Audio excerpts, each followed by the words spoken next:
Assalamualaikum warahmatullahi wabarakatuh. Gimana kabarnya kalian hari ini? Semua siswa-siswi kelas 3 SDI Al-Falah 2 pagi. Semoga kalian semua dalam keadaan sehat walafiat. Amin. Dan juga keluarga kalian sehat ya. Hari ini kita akan melanjutkan pembelajaran tematik ya di buku Bupena 3B di tema 3, subtema 1 dan di pembelajaran 3, 4. 3 dan 4 di halaman 11 sampai 16. Disiapkan ya bukunya.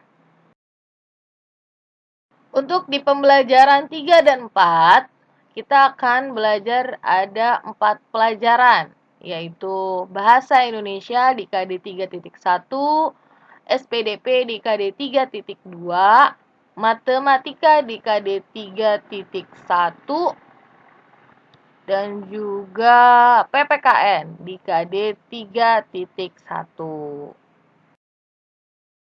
Langsung ya kita ke halaman 11. Di situ ada teks yang judulnya Benda dari Kertas. Kalian tiap hari ya pasti selalu pegang benda yang berasal dari kertas ya. Buku ya pasti kalian selalu pegang buku. Oke, di sini Ibu bacain ya, benda dari kertas. Benda-benda di sekitar kita ada yang terbuat dari kertas, misalnya buku tulis, pembungkus kado, tisu, amplop surat, poster, surat kabar, dan majalah. Kertas mempunyai sifat-sifat yang mudah menyerap air dan tinta, ringan, mudah sobek, serta mudah terbakar. Benda-benda dari kertas dibuat dengan memperhatikan sifat-sifat kertas. Jenis-jenis kertas antara lain kertas karton, kertas HVS, dan kertas koran. Kertas karton dapat digunakan sebagai pembungkus benda atau sampul buku. Kertas HVS digunakan untuk membuat buku tulis. Kertas koran dapat digunakan untuk surat kabar. Bahan dasar pembuat kertas adalah kayu. Potongan-potongan kayu dipanaskan menjadi seperti bubur. Nah, jadi bubur kayu itu disebut sebagai pulp. Nah, setelah itu, pulp itu diolah menjadi lembaran-lembaran kertas melalui proses di pabrik pembuatan kertas. Tuh, jadi kertas yang kita pakai sekarang ini awalnya itu adalah kayu. Ya, diprosesnya lumayan lama. Nah, jadi kita harus menghargai orang yang sudah bekerja dalam pembuatan kertas. Nah, dari teks benda dari kertas ya, kita bisa menyimpulkan sifat-sifat kertas. Nah, sifat kertas pertama mudah menyerap air dan tinta. Terus yang kedua ringan, yang ketiga mudah sobek. Dan yang keempat adalah mudah terbakar. Langsung ke halaman 12. Ya, pengukuran dengan alat ukur panjang yang berbeda. Alat ukur panjang baku, ya di situ ada 4. Yang pertama adalah penggaris. Penggaris itu untuk mengukur panjang garis atau benda yang tidak terlalu panjang. Hasil pengukurannya ada yang satuannya milimeter atau mm, sentimeter atau cm, dan juga inci. Yang kedua, meteran pita atau meteran kain, yaitu untuk mengukur bahan atau anggota tubuh. Nah, biasanya kalau kalian mau menjahit baju, ya pasti diukur dengan meteran kain atau meteran pita. Hasil pengukurannya satuan cm atau m. Cm itu sentimeter, m itu adalah meter. Yang ketiga, meteran roll kecil. Ya, dia itu untuk mengukur kayu atau bangunan.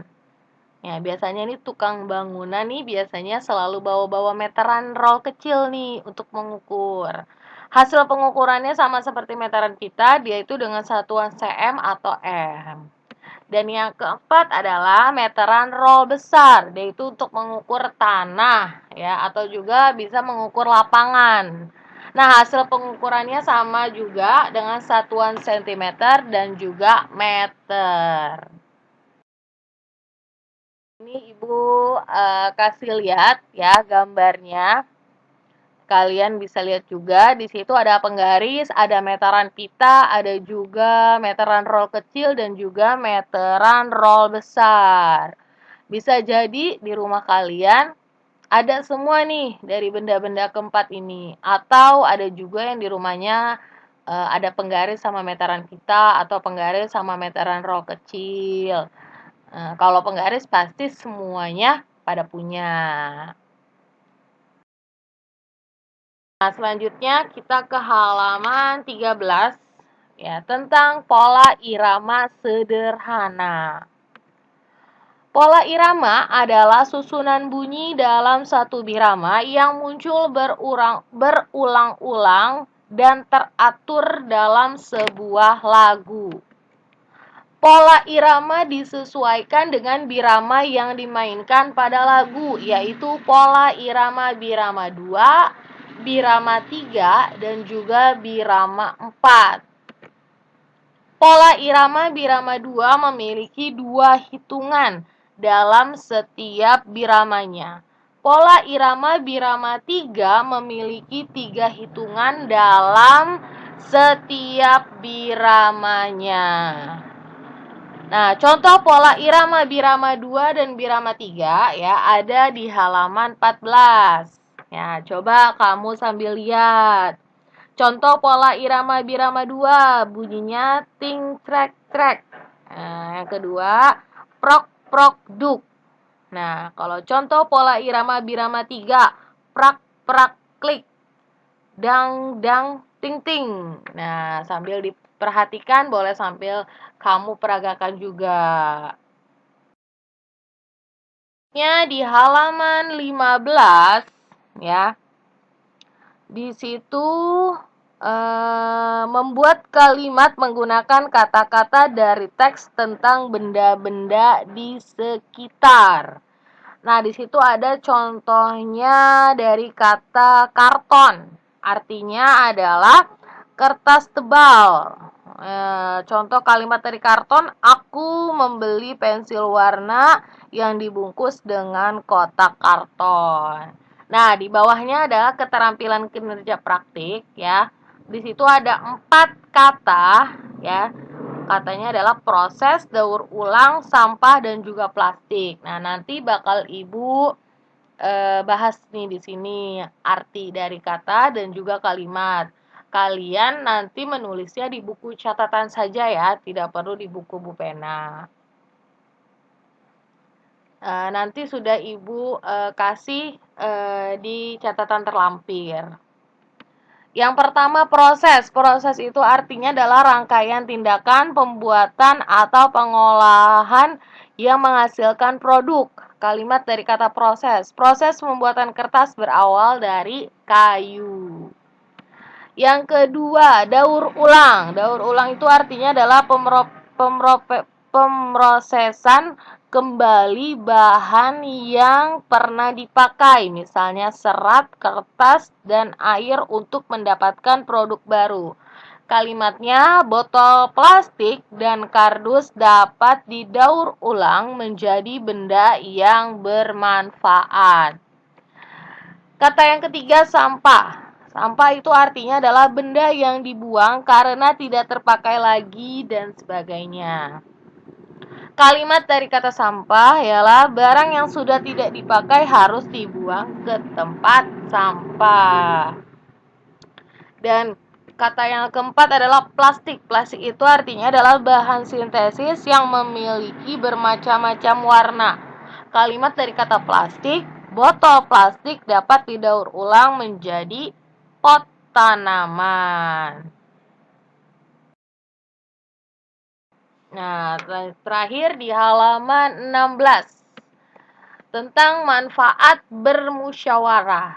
Nah, di pembelajaran sebelumnya kamu sudah mempelajari tentang pengertian musyawarah ya. Nah, di sini kamu bakal belajar manfaat dari musyawarah. Nah, musyawarah itu termasuk salah satu contoh dari Pancasila sila keempat. Musyawarah salah satu contoh perilaku yang sesuai dengan Pancasila sila keempat. Musyawarah perlu dilakukan saat kita akan mengambil keputusan bersama.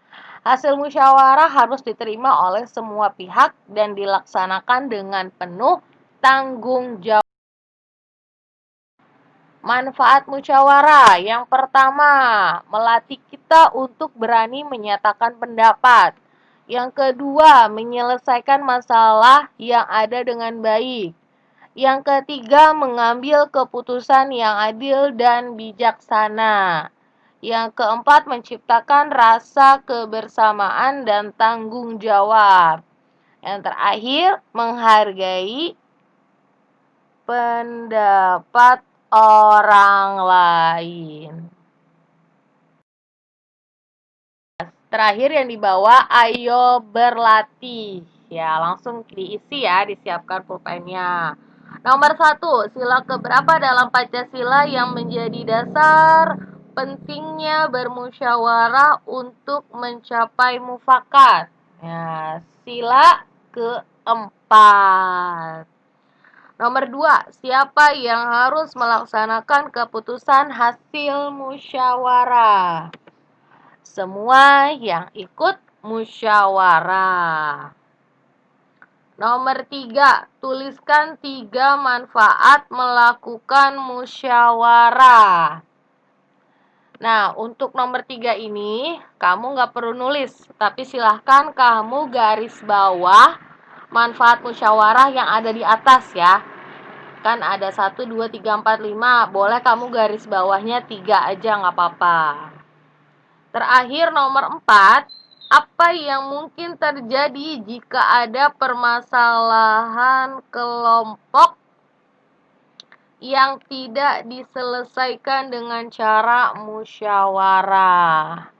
Akan terjadi pertengkaran dan juga kekacauan. Nomor 5-nya kita lewatkan saja.